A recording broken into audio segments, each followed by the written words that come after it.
Como construir um script de limite de ordem na OneInt. Fala Builder, beleza? Como é que você tá? Meu nome é Bruno Ribeiro, faço parte da comunidade Web3 Dev, a comunidade brasileira focado em desenvolvimento Web3, e hoje eu quero mostrar para vocês um scriptzinho base aí de como você consegue fazer um script de limite de ordem na OneInt, beleza? Então, sem mais delongas, vamos direto pro código. Beleza, pessoal, entrando aqui, eu vou mostrar para vocês um código bem simples de como é que a gente faz esse contrato de limite de ordem. Então, para ele funcionar, você vai precisar de duas coisas. O primeiro é o pacote Web3, né?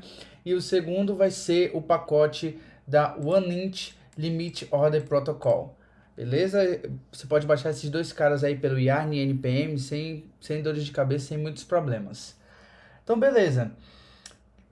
Importando esses dois, você vai precisar do limite de ordem builder, que vai ser para construir toda a estrutura de dados para fazer o limite de ordem.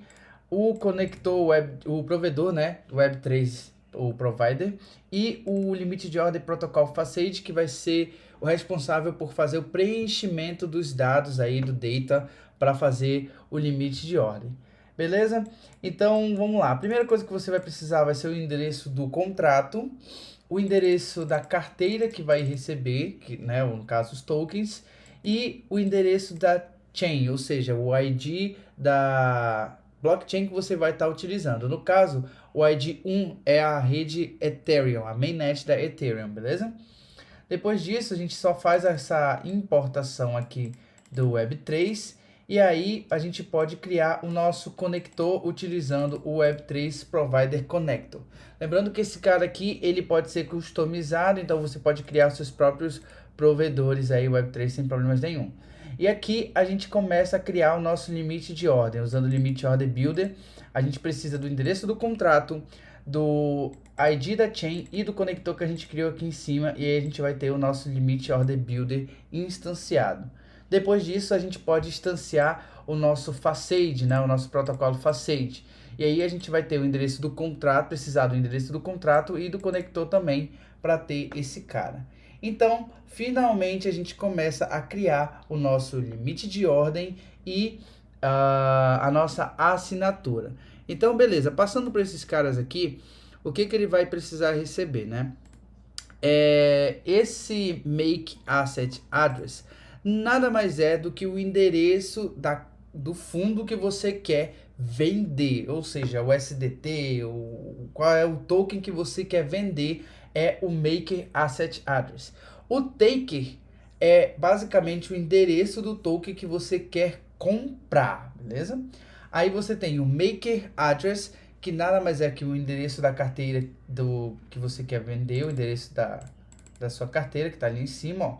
E aí você tem o maker amount, que é o quanto de assets token que você quer vender, e o taker amount, que é o quanto de tokens, né, de quantidade de tokens que você quer receber por vender na hora que vender esses seus esse marker amount. Ou seja, resumindo, porque é um pouco complicado, mas resumindo, o taker amount é a quantidade, é o valor que você quer pela venda dos seus tokens. Ou seja, você tem o maker amount, que é o quanto que você de token que você quer vender, e o taker amount, que é o número de tokens que você quer receber após a venda aí.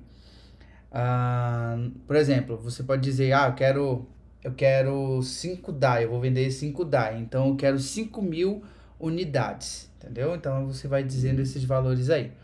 Aí você tem esse predicate, o permit, o interaction, que nada mais são do que algumas funcionalidades a mais que você pode passar na hora de você criar o seu limite de ordem. Por padrão, eles vêm assim 0x, mas nada mais são do que o predicate, é o predicate na hora da chamada, na hora da chamada dos dados. O permit é para você fazer a utilização de alguma biblioteca utilitária, como o EIP 2612, e a interação é uma chamada de dados para o Interactive Notification Receiver, ou seja, uma interação de recebimento que você queira colocar aí, beleza? Depois de você criar o seu limite de ordem, você precisa criar o tipo de dado, ou seja, para você criar um limite de ordem, para você fazer o fio dele, né, como vê aqui embaixo, você precisa criar a estrutura de dados desse cara, que é o typed data. Aí você pode criar o typed data usando o limit order build limit order typed data, usando esse limit order que você criou aqui em cima. Aí você vai poder fazer a assinatura do seu limite de ordem, beleza? Porque já que ele tem um hash específico, cada limite de ordem tem um hash específico, então você precisa fazer a assinatura dele. E aí, finalmente, você vai poder fazer a chamada do call data, ou seja, chamada para preencher o seu limite de ordem. Aí você utiliza aquele protocol facade que a gente importou lá em cima, usando o field limit order. Aí o que ele vai receber? Ele recebe a ordem, a assinatura, o maker amount, o taker amount e o threshold amount. A ordem é a ordem de limite que a gente está criando, essa aqui em cima, ó. A assinatura desse limite de ordem que a gente criou aqui em cima. Aí o maker amount, que é novamente o quanto de valor que você quer vender. O taker amount, que é o quanto de valor que você quer receber pelos tokens. Não, na verdade que você quer comprar, o interesse dos tokens que você quer comprar. E por último, e o threshold amount, mais difícil de dizer, que é a quantidade que você vai receber de fundos, né, os recebimentos de asset units. Então, uma nota interessante que a OneInt deixou na documentação deles é que diz que quando você vai preencher esse limite de ordem, somente um dos amounts precisa ser especificado. O outro pode ser setado como 0. No caso, você vê aqui que o maker amount é setado como 100 e o outro é setado como 0. Beleza? E aí sim você pode finalmente fazer a sua transação passando o endereço da carteira, dizendo o gas limit, o gas price e para onde você quer fazer a chamada do contrato que a gente tinha botado lá em cima e usando o call data, beleza?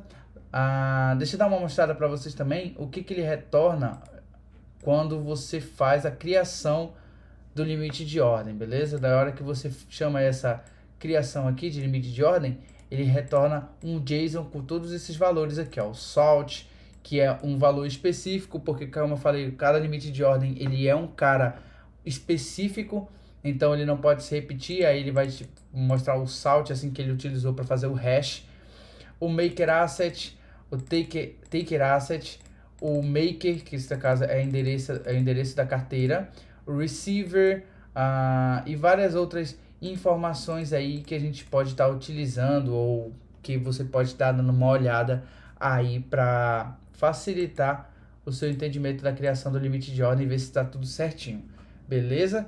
Eu vou estar deixando também aí na descrição desse vídeo o link da documentação da OneInt para você também dar uma olhada e você ver todos os outros parâmetros que recebe, porque esse cara aqui, ó, o Build Limit Order e todas essas chamadas de funções, elas podem receber mais parâmetros que não são, que são opcionais, né? Que não são totalmente necessários para poder fazer o funcionamento da função. No caso aqui só está mostrando quais são os argumentos necessários para poder chamar a função, mas você pode passar várias outras opções aí, e aí você pode se sentir livre para dar uma olhada, dar uma lida e entender melhor o que cada um desses caras recebe aí, caso você tenha curiosidade, beleza?